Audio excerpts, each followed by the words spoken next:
últimos capítulos son secciones completas, ¿sí? Hoy, por ejemplo, con la ayuda del Señor, espero desarrollar todo el capítulo 24. Y el capítulo 24 es básicamente una defensa de Pablo ante Félix, y ese es el título: Defensa de Pablo ante Félix. La estructura de esta porción también es muy básica. Lo primero que nos muestra este capítulo es una distorsionada y malintencionada acusación. La segunda parte es una contundente defensa evangelística. Y la tercera parte, una prórroga providencial. Este capítulo entonces contiene todo lo que sucedió con Pablo, recuerdan, luego de ser llevado a Cesarea. Y al estar en Cesarea, ahora es presentado ante Félix para dar razón de todo lo que se le acusa por el Sanedrín y los judíos que quisieron matarle en Jerusalén, que quisieron hacerlo pedazos literalmente sin ninguna compasión. En este juicio, Pablo es acusado básicamente de tres cosas. Hay un cargo político. Se le acusa de ser revoltoso, un sedicioso.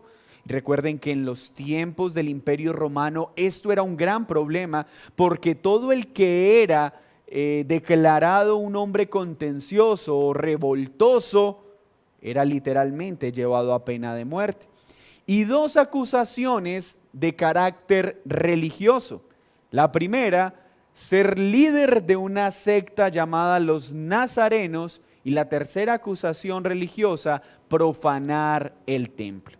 Pero de estas tres acusaciones, el Señor preservará eficazmente a Pablo y mostrará su soberano gobierno sobre todos los acontecimientos. En esta historia aparece algo interesante que no se hace tan notorio en otras partes del libro. Y son las personas que quedan claramente retratadas en Félix. Pues Félix fue un hombre que estuvo expuesto al evangelio por más de 2 años, pero solo como un curioso interés que no terminó en una conversión real, o al menos no hay ninguna evidencia de que haya creído él y su esposa.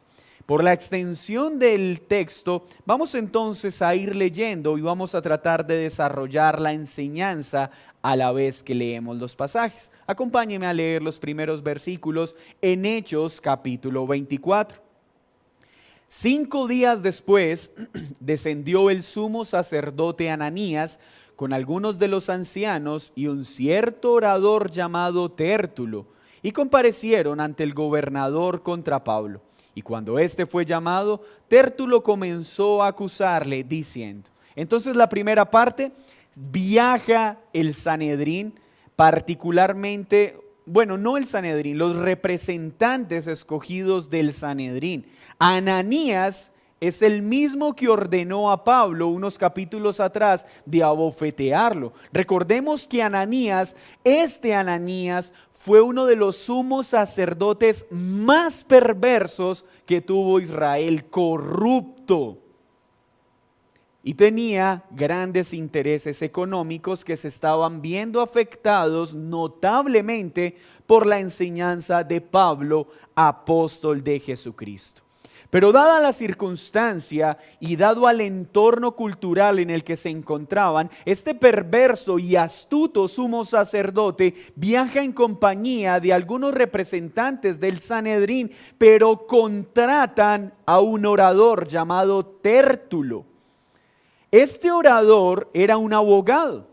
Y en este tiempo los oradores y los abogados eran personas muy respetadas tanto en el entorno romano como en los entornos griegos. Eran sofistas, expertos en persuadir y convencer a través del discurso.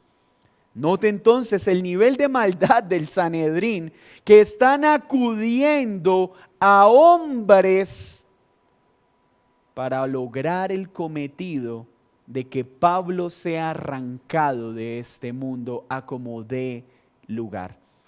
Así que viajan con este hombre y se presentan ante el gobernador para hacer su acusación. Recordemos que el Señor providencialmente se encargó de llevar custodiado a Pablo hasta Cesarea con una gran comisión de custodios. Ahora se encuentra bajo el cuidado del Imperio Romano y está llevando el Evangelio, aunque a los ojos de los hombres parece preso y esclavo, realmente está libre en su espíritu y el Evangelio de Dios sigue avanzando eficazmente. Pero veamos entonces la acusación que promueve Tértulo. Como debido a ti gozamos de gran paz, note cómo empieza este orador.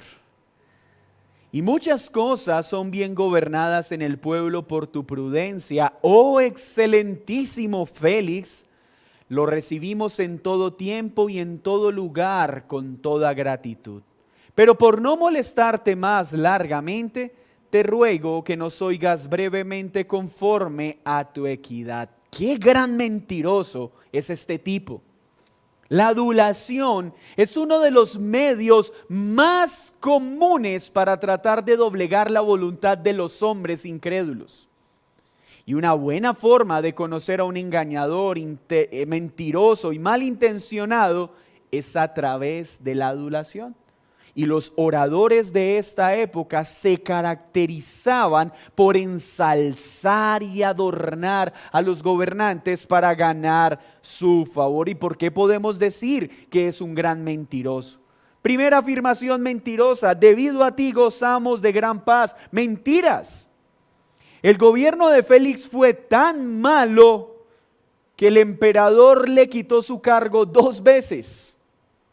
Fue tan malo que el pueblo de Israel anhelaba más que en ningún otro momento que el Mesías viniera a liberarlos del poder de Roma, porque los intereses económicos del pueblo de Israel se estaban viendo afectados. Y no hubo paz. Recientemente, recuerdan, había tenido un conflicto con más de 400 subversivos, 400 sicarios que generaron un gran conflicto. No hubo paz porque recientemente habían tenido que perseguir a un supuesto Mesías que causó gran conmoción en Jerusalén y que confundieron con Pablo. Así que paz no había.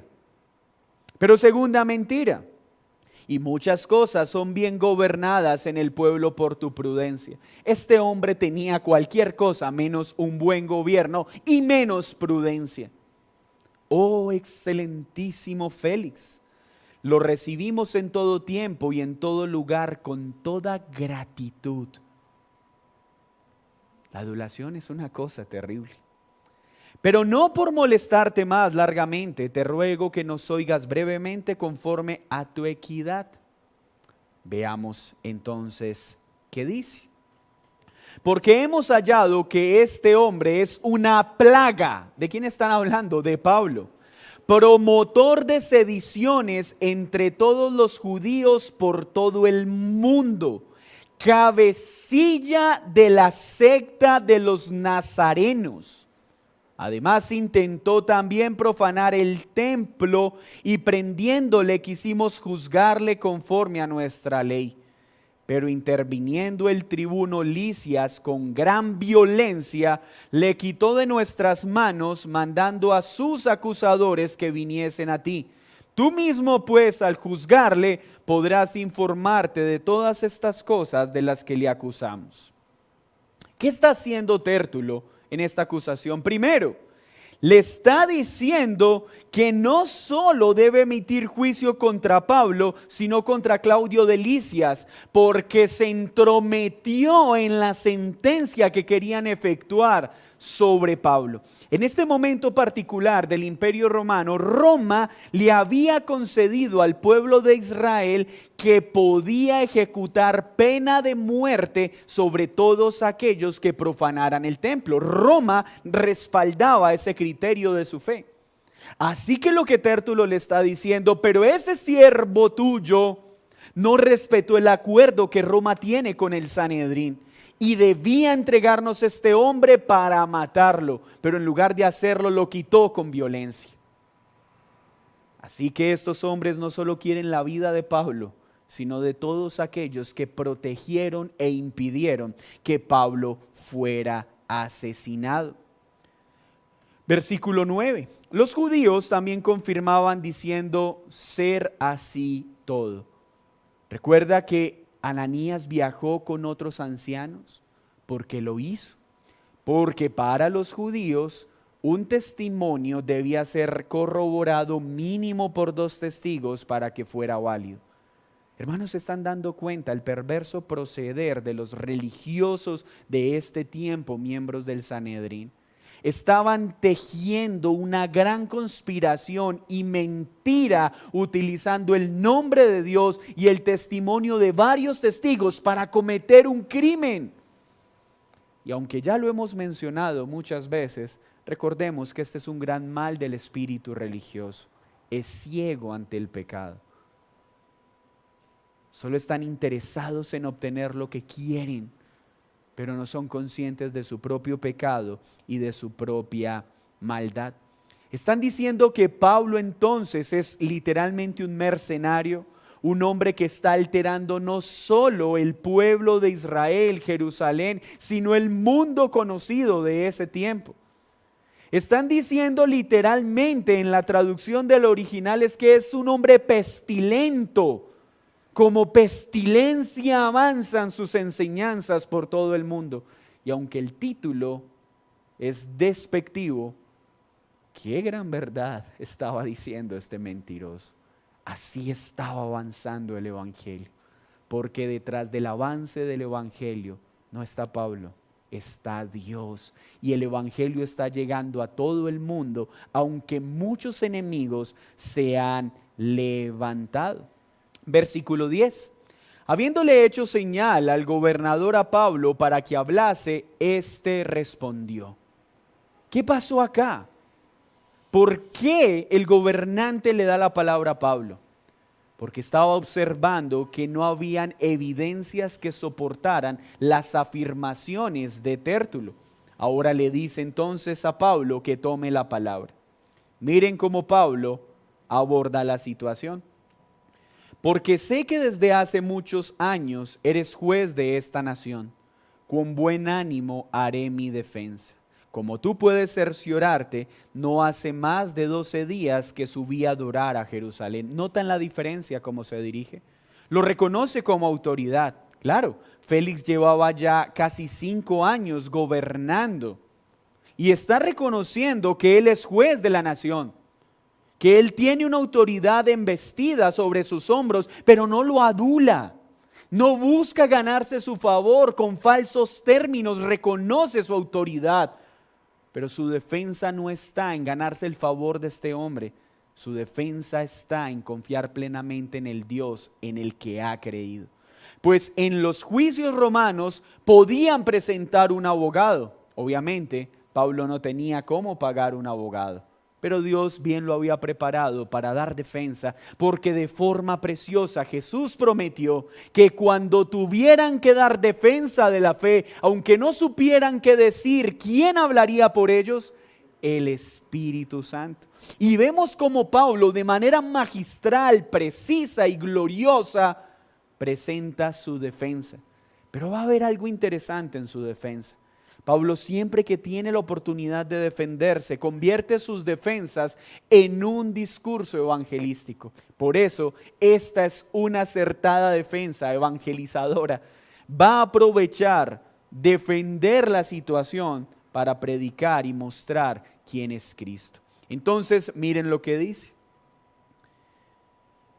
Como tú puedes cerciorarte, no hace más de 12 días que subí a adorar a Jerusalén. Estos días son importantes porque recordemos que Félix estaba casado con una mujer judía. Y Félix entonces sabía que 12 días atrás estaban en las fiestas de Pentecostés. Así que Pablo está acudiendo al conocimiento judío de este gobernante para decirle: la razón por la que yo viajé a Jerusalén es porque tenía un gran deber de estar allí antes de Pentecostés. Versículo 12. Y no me hallaron disputando con ninguno, ni amotinando a la multitud, ni en el templo, ni en las sinagogas, ni en la ciudad. Ni te pueden probar las cosas de las que ahora me acusan. Interesante defensa. ¿Cómo demostramos que una acusación es falsa? Cuando demostramos que no tiene argumentos o pruebas para soportarla. Y Pablo, como un abogado de oficio, está acudiendo a las evidencias. Está diciendo, a ver, ¿dónde están las pruebas? Querido Félix, ¿está a la vista tuya alguna evidencia que corrobore esta afirmación? Pues no hay nada que lo pueda cotejar. Versículo 13. Ni te pueden probar las cosas de las que ahora me acusan. Pero esto te confieso, que según el camino que ellos llaman herejía, recuerden que la expresión camino se utilizaba para hablar de los seguidores de Cristo, porque una de las cosas que Cristo enseñó es que Él es el camino, la verdad y la vida. Entonces no niega la existencia de los seguidores del camino, la confirma. Pero dice, estos la llaman herejía. Así sirvo al Dios de mis padres. Es decir, Pablo está diciendo, al hacer parte de este grupo conocido como los de el camino, no estoy haciendo otra cosa que servir al Dios de mis padres, al Dios de los judíos. Lo que Pablo está diciendo no es una herejía. La voluntad de nuestros padres, la voluntad de los hijos de Abraham, era esta: seguir al camino, seguir al Mesías. Y es lo que Pablo está haciendo, creyendo todas las cosas que en la ley y en los profetas están escritas. Mis hermanos, he aquí en un corto versículo una preciosa exposición de teología bíblica. Pablo les está diciendo, querido Félix, Tértulo y oyentes, un correcto estudio de la ley y los profetas me va a hacer un seguidor del camino. Porque toda la ley y todos los profetas apuntaban a Jesucristo, el Mesías prometido. Esa es la afirmación de Pablo. Oh Félix, sigo el camino porque la ley y los profetas así lo ordenan, porque este es el Mesías prometido. Versículo 15. Teniendo esperanza en Dios, la cual ellos también abrigan, de que ha de haber resurrección de los muertos, así de justos como injustos. Pablo acá está diciendo algo para contrarrestar el argumento de que era un hombre contencioso. Pablo está diciendo, mi esperanza no es que sea declinado el gobierno romano sobre Israel, no. Mi esperanza no está en que cambien las circunstancias sociales. No tengo ningún interés en causar motín, porque mi esperanza está en las cosas eternas. Mi esperanza está en la resurrección. Pablo está diciendo, mi entendimiento es que todo lo que ven nuestros ojos pasarán. Y hay una resurrección que nos aguarda. Y Pablo utiliza tanto la resurrección, porque recuerden que esto causaba división en el Sanedrín, porque habían fariseos y habían saduceos. Unos creían en la resurrección y otros no. Pablo entonces una vez más dice, hay una resurrección, tal y como la palabra lo enseña. Pero mire la afirmación que hace. Resucitarán los muertos, justos e injustos. Pablo está anunciando un aspecto importante de la resurrección, queridos hermanos. Y este aspecto doctrinal es muy importante para nuestro tiempo. Cuando Cristo venga por segunda vez, habrá una resurrección de los muertos, y se unirán a los vivos. Resucitarán los justos y los injustos para ser presentados en el juicio final. Los justos estarán eterna, perfectamente con Cristo, y los injustos serán arrojados al lago de fuego y azufre. Muchos han intentado negar la resurrección. Y hay grandes libros de apología en nuestro tiempo que se convierten en una clara defensa a esta verdad.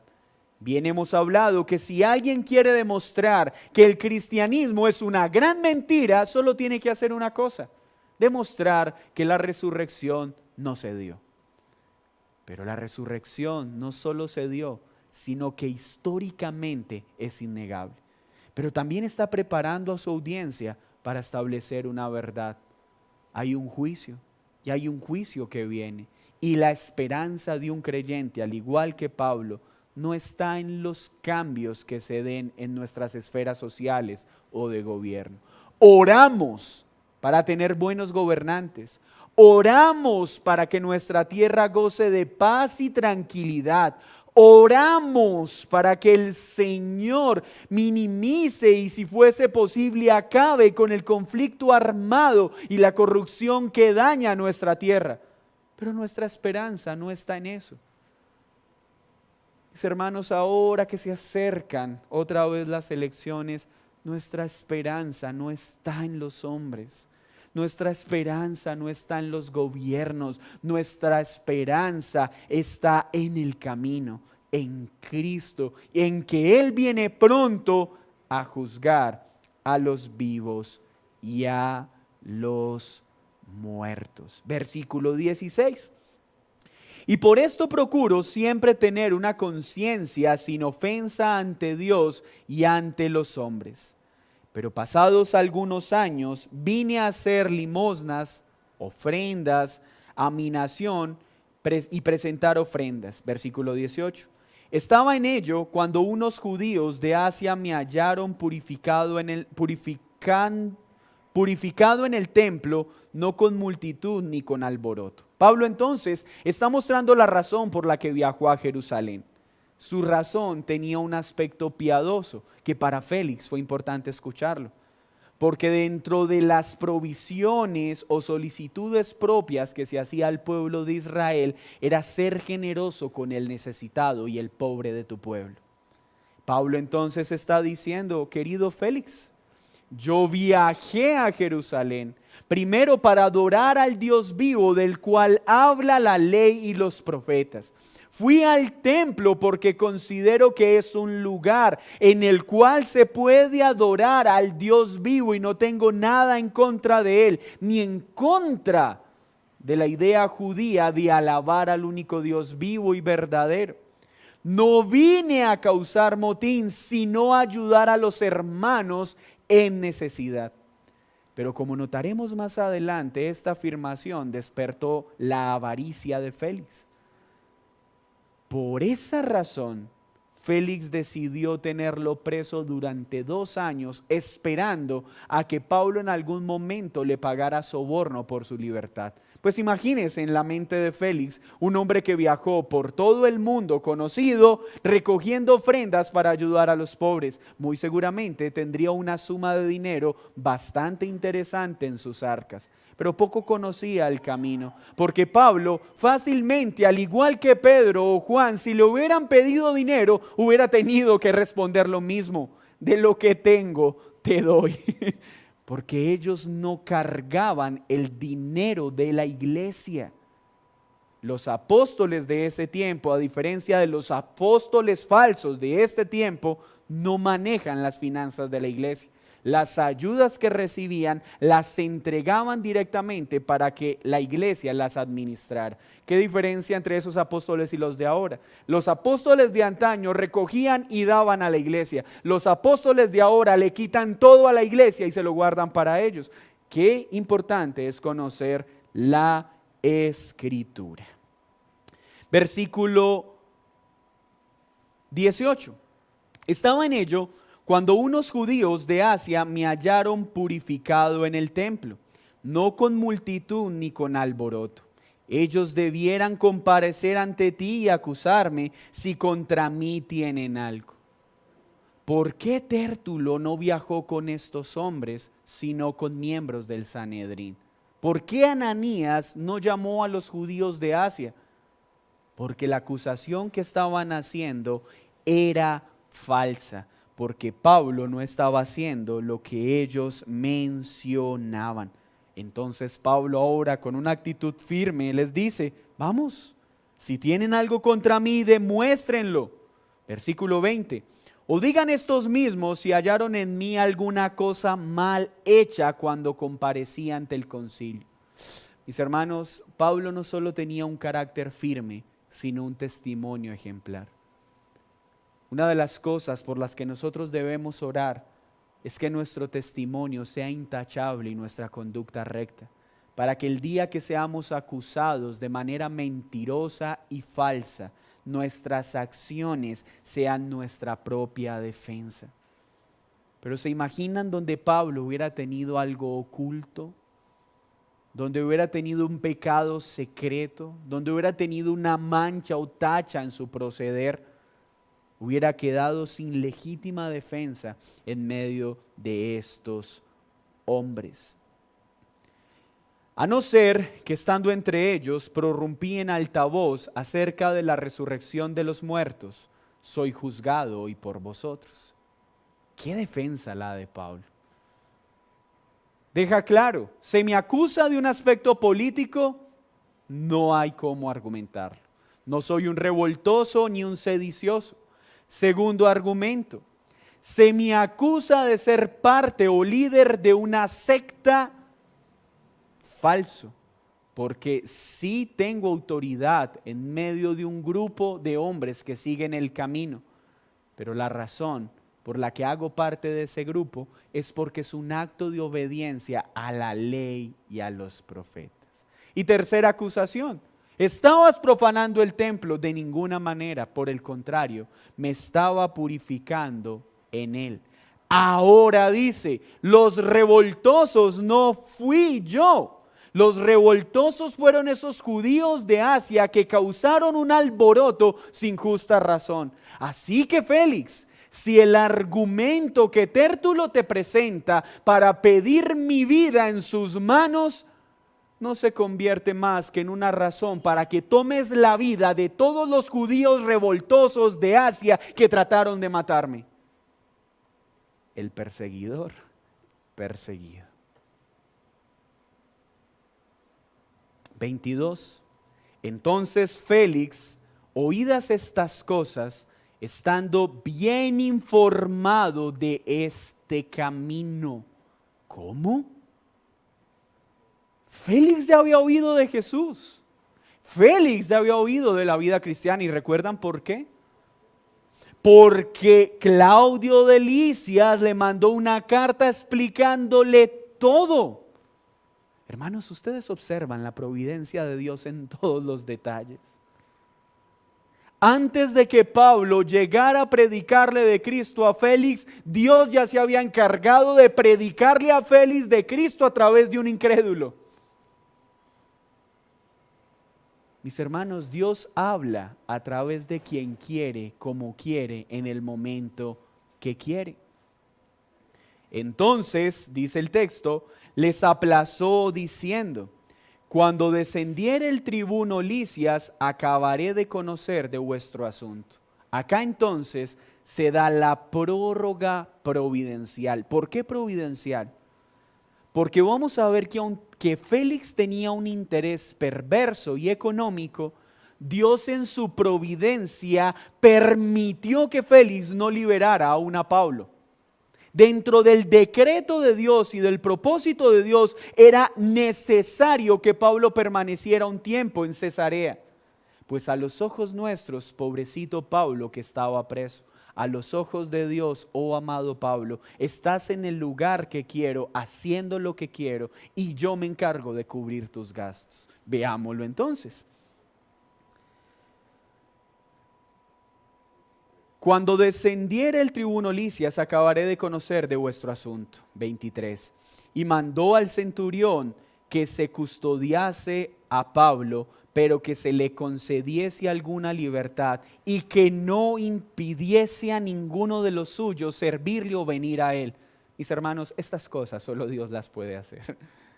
¿Dios qué hizo? Le consiguió un hotel con todo pago a Pablo, con custodia real, para poder seguir predicando con toda libertad en Cesarea.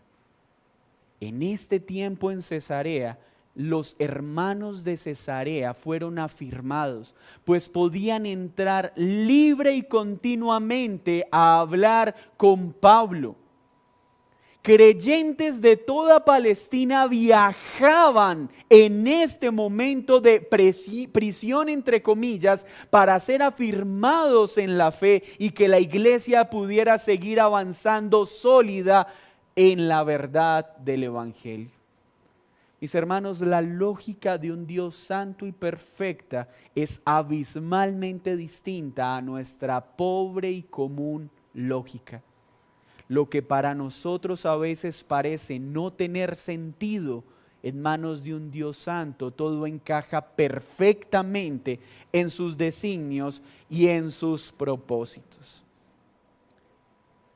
Así que el Sanedrín, queriendo matar y frenar a Pablo y frenar el avance del reino de Dios, sin darse cuenta se convirtieron en siervos útiles del avance seguro del Evangelio, pues por causa de su maldad ahora no solo están facilitando el avance del reino, sino que han ocasionado que todo sea pago. Ese es nuestro Dios. Un Dios que gobierna sobre todos con poder y con autoridad. Versículo 24. Algunos días después, viniendo Félix con Drusila, su mujer, que era judía, llamó a Pablo y le oyó acerca de la fe en Jesucristo. Drusila ya había tenido varios matrimonios, al igual que Félix. De hecho, su último matrimonio lo dejó para irse con Félix. ¿Le recuerda esta escena, un episodio anterior en la Escritura? Juan el Bautista. Esta mujer, aunque había sido formada en un contexto judío, fue entregada a temprana edad a matrimonio, pero su primer prometido la abandonó porque el requisito era que se circuncidara. El segundo marido no era lo que quería y el tercero fue abandonado porque no le daba la vida que ella buscaba. Y Félix entonces la tomó como esposa para él. Y los dos querían escuchar acerca de la fe. Se acercaron para oír. Pero es interesante porque este término oyó no se usa para hablar de escuchar con atención y con diligencia, sino escuchar de manera superficial y liviana. Versículo 25. Pero al disertar Pablo acerca de la justicia, miren lo que hizo. Les habló de Jesucristo, les predicó el Evangelio, les habló de quién era el camino, les habló de aquel del cual Félix ya había leído en la carta de Claudio y de Lisias y de todo lo que se rumoraba en este tiempo. Pero luego entonces Pablo mete un poquito más hondo la espada de la verdad. ¿Y qué hace? Empieza a hablarles acerca de la justicia, del dominio propio y del juicio venidero. ¿Y qué pasó? Félix se espantó. ¿Por qué?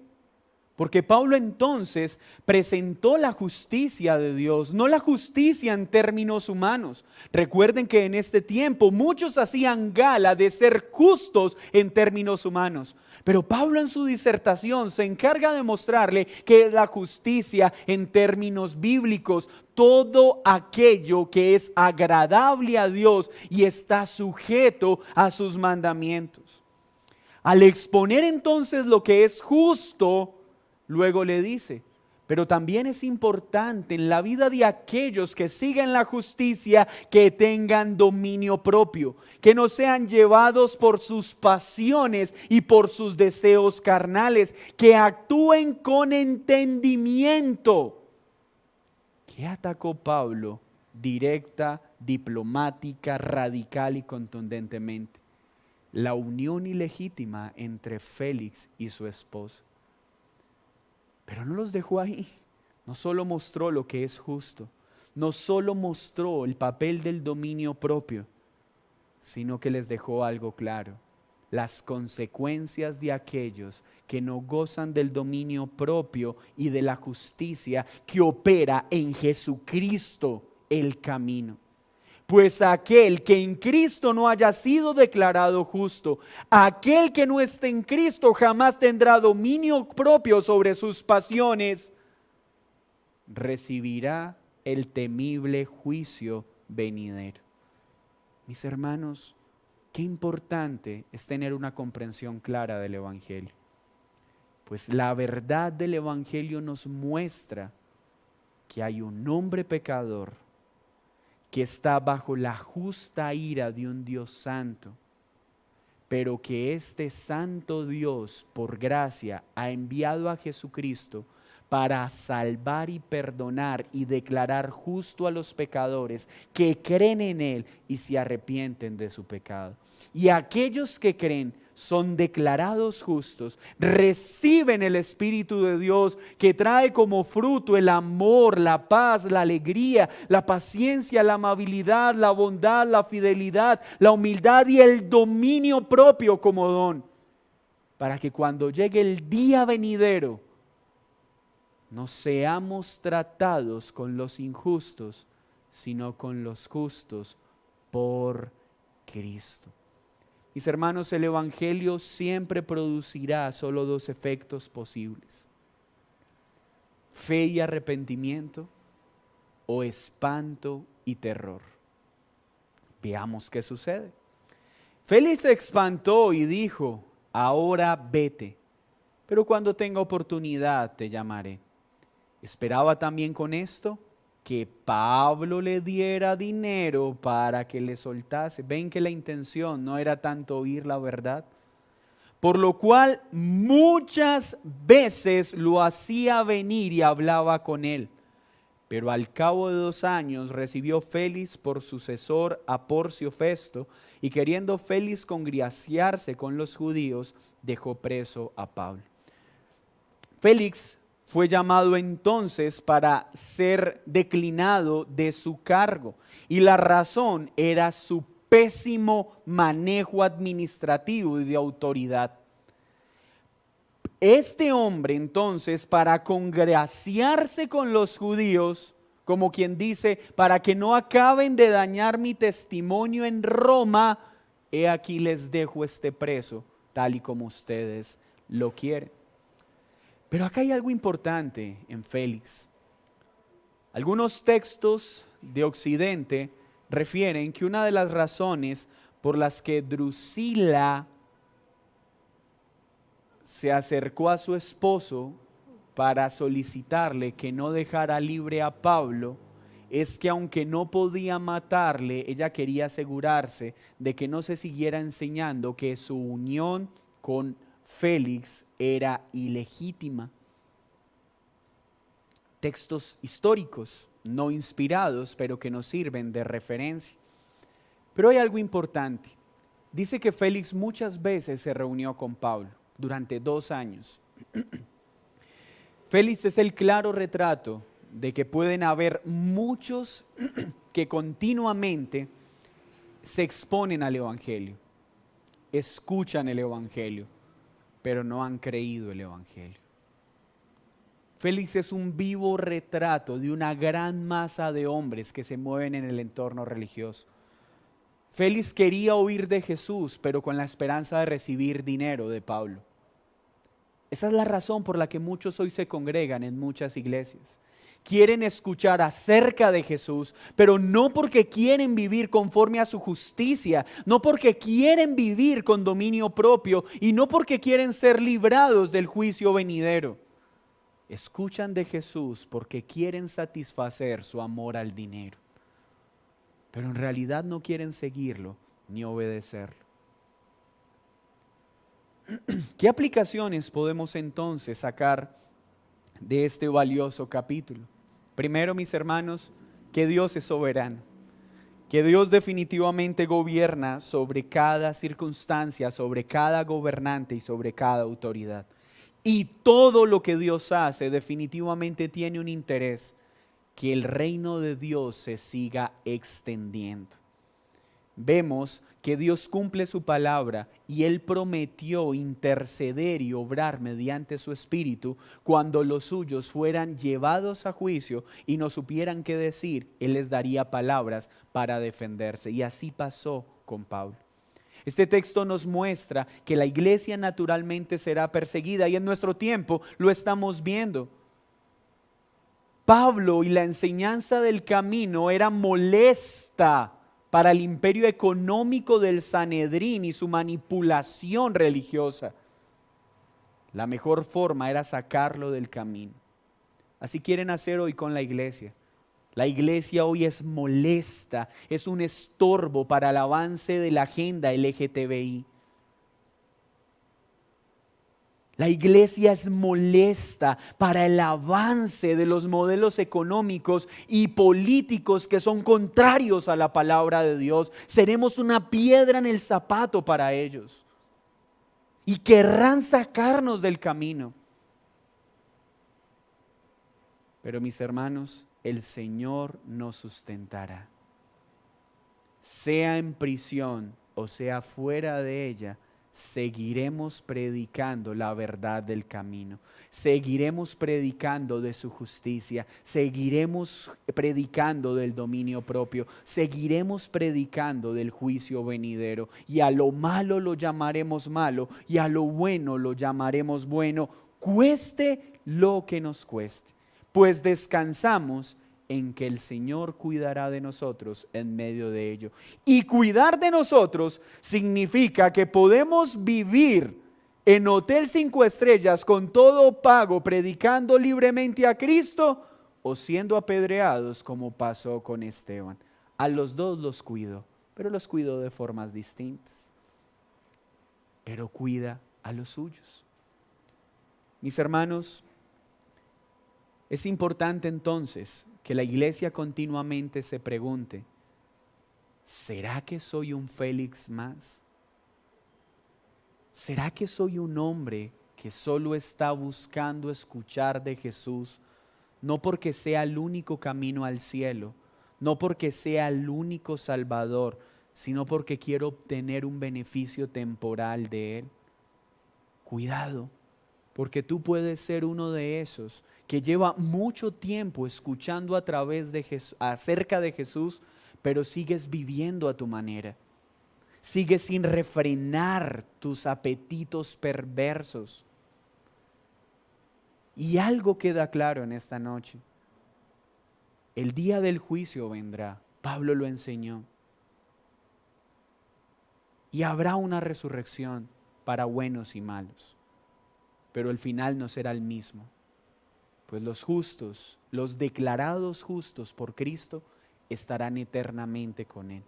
Pero los injustos, los que trataron de ser buenos en su propia fuerza, serán condenados eternamente. Que el Señor nos ayude entonces a caminar maravillados, asombrados, estupefactos por el gobierno soberano de Dios en todas las cosas. Mis hermanos, se aproximan las elecciones.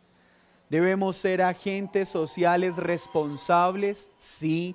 Debemos leer las propuestas políticas, meditar en ellas y votar con legítima conciencia, tratando y buscando de ser fieles a la palabra de Dios. Sí, es nuestro deber, pero no esperando que el próximo gobernante solucione nuestras necesidades.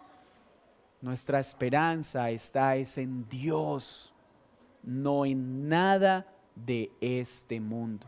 Pero aunque descansamos en la soberanía de Dios, somos responsables en nuestros deberes como creyentes y como ciudadanos. ¿En qué descansamos? Que nada ni nadie podrá acabar con el avance del reino de Dios, porque las puertas del Hades no prevalecerán contra la iglesia. Si eres un Félix más, por favor, no pierdas tiempo. No esperes otra oportunidad. Corre a los pies de Cristo y arrepiéntete. Que no sea demasiado tarde. La oportunidad de arrepentirnos es hoy, no sea que mañana no puedas abrir tus ojos, porque el día y la hora de nuestra muerte nadie lo sabe. Así que la oportunidad de arrepentirnos, como dice la Escritura, es hoy. No seas un Félix más, no seas un mero oidor de la palabra. Arrepiéntete, cree y obedece.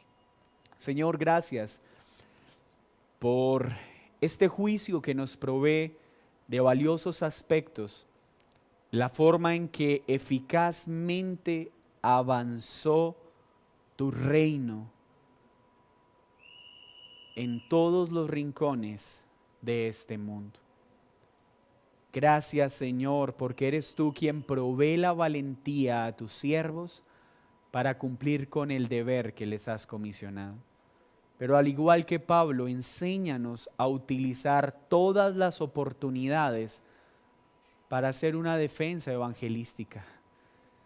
Más que tratar de defender nuestra honra, que tratemos de que Cristo, el camino verdadero, sea conocido. Y concédenos la gracia de ver que muchos crean por nuestra predicación de la verdad. Gracias, Señor, porque tú eres quien sustenta, eres tú quien cuida y eres tú quien protege a la iglesia para que las puertas del Hades no prevalezcan contra ella. Y gracias porque hoy estamos tranquilos ante la segunda venida, no por nuestros méritos, sino por la fe en Cristo, que es el que nos ha declarado justos, que nos ha dado el dominio propio como un don, como un fruto, y que nos guardará en el juicio final. Alabado seas en Cristo Jesús. Hemos orado. Amén y amén.